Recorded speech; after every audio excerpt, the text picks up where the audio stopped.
নমস্কার, সবাই কেমন আছেন? আশা করছি সবাই খুবই ভালো আছেন। আমরা অনেক ভালো আছি আপনাদের দোয়া আশীর্বাদে। আজকে আপনাদেরকে দেখাবো আমাদের গাছে ছাদ বাগান। এই যে দেখা যাচ্ছে, এটা হচ্ছে জবা ফুল। এগুলো হচ্ছে আমাদের গাছে কিছু জবা ফুল। অনেক সুন্দর লাগছে ফুলগুলো, তাই আপনাদের সাথে ভিডিও করে শেয়ার করতে এসেছি। এখন আমার মেয়ের সাথে কথা বলবো, শুনেন আমার মেয়ে কি বলে। মা আসছে, কি নিছো হাতে? দেখো এদিকে, দেখো কি নিছো হাতে।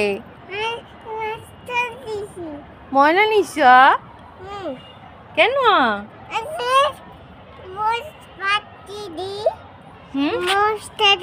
হ্যাঁ হ্যাঁ